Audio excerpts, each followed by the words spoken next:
This is Dabu7. We have things heating up big time between India and China is saying that it looks like India doesn't want peace because they're seeing them amass a large number of troops on their side of the border, indicating that they are not interested in a peaceful resolution in this border standoff. And this is a very interesting situation. This is on the Himalayan plateau, where the Chinese had started to build this road in an area of Doklam, or Donglan. That's what the Chinese call it. They view this as their territory. This is right on the border of India and Bhutan. India is saying, no. What you're doing is you're preparing to try to come up here with your road and all your military troops, and you're getting ready to try to make a move or fortify a massive base in this region. And the only reason that you would do it is against us, is what India is saying. So they're saying, we're not stupid. We're making the moves now. You can say whatever you want. We're preparing, and they are. And this is pretty crazy because these are two BRICS partners. You had Brazil, Russia, India, China, South Africa in the BRICS pact, so to speak. We all know that Russia and China has been huge allies. But now, out of nowhere, India and China, they could go to big war over this. You're talking about two countries in this region that have the most amount of people that would be squaring off in the Himalayas. It's a pretty crazy situation, but it really looks like China's been making moves. Now, let's not get it twisted. China has been making moves all over the place. Look what they're doing here. Look what they've been doing out in the South China Sea. Look what they've been doing to all these little shoals that aren't even islands, building them up, claiming the territory, building runways, airstrips, and snatching it all up.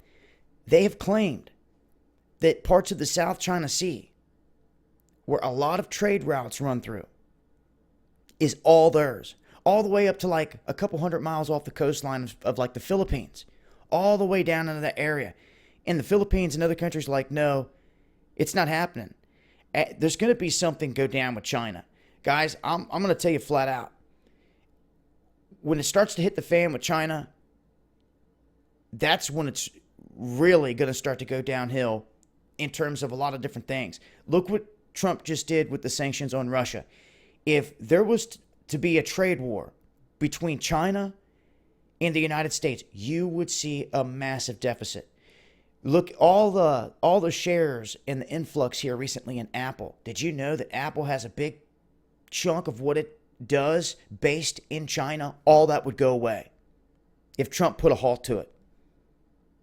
It would stop dead in its tracks. All the electronics that come in cheap, that fill the shelves in Walmart and everything else. You know, everything you've ever seen in this country that says made in China on the bottom of it. All that would be done. If they would suffer on the other side too, because they take in a massive amount of soybean product from our country. Massive amount. And they depend on that to feed their people.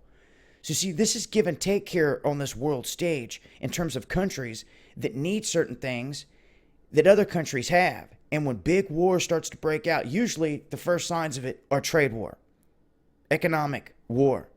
And then that results and leads to bigger war. But India, a key player, this could be big. And this could start a war front for China that China hasn't seen in some time, because unlike Russia or the United States, we are involved in these proxy wars like all over the place. China's been trying to make moves in Africa, believe it or not, for some time, building up bases there. But if they have to reorganize and focus on a new war front, that's going to change their strategy.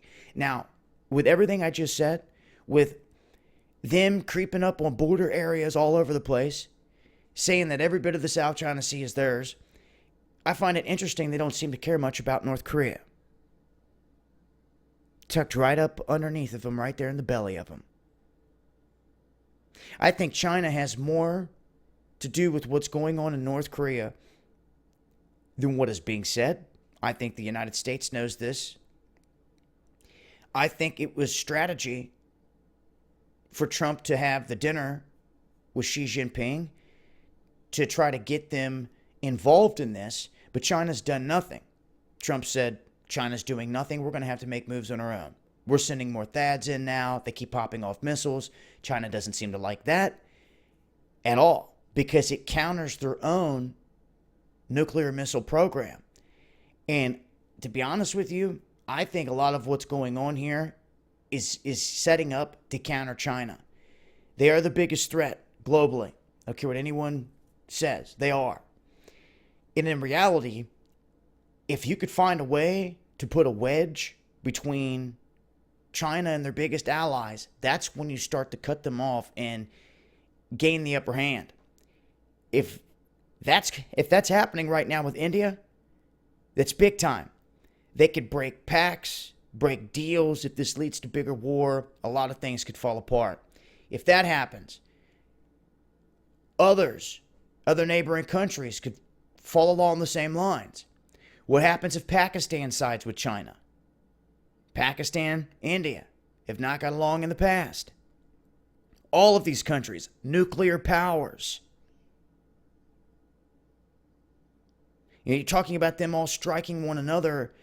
How does that play out with nuclear weapons? Really, on the world stage, how does that play out? How can China strike a country that is upwind from them? How can you do that? How can you drop mushroom clouds of nukes in multiple cities or on the border anywhere in India without it blowing back into China? It's going to happen. And matter of fact, China actually warned North Korea of that same instance, that if anything happens because they provoked it, or if they're building nukes and it gets bombed, anything blows back into China, that's when they would strike them. Now, China's been making huge moves. They have a massive amount of troops on the border with North Korea right now, waiting for refugees to come in. They cut visas to South Korea because of the THAAD thing. Things really heating up here. And I think the THAAD system, all in all, even though it looks to be geared toward North Korea, THAAD can't stop these long rangers, is what they're saying. The THAAD is designed there to hit the short range ones out of the sky.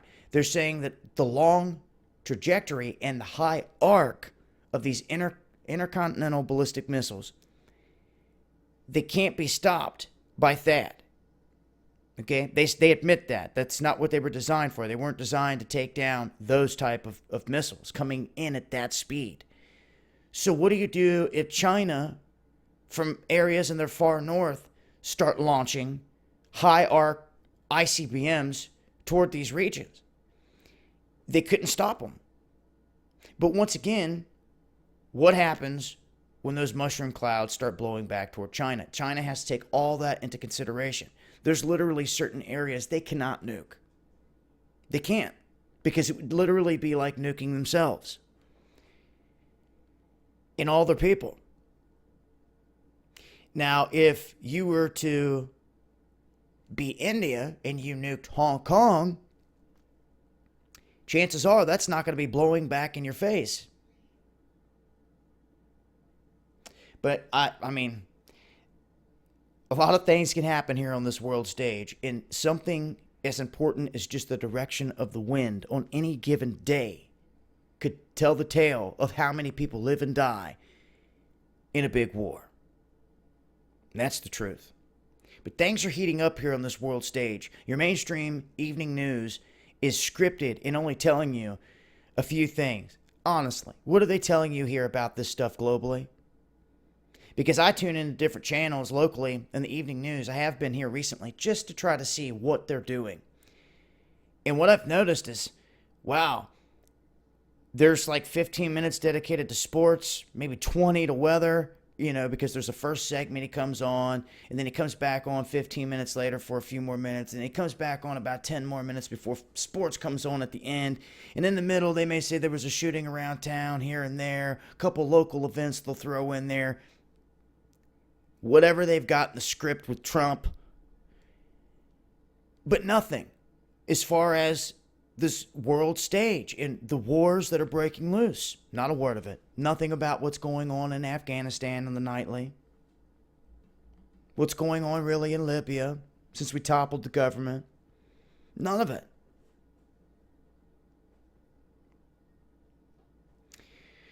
So, a shout out to everybody out there that shares this information and that gives us props, even those starting their new channels. Everyone that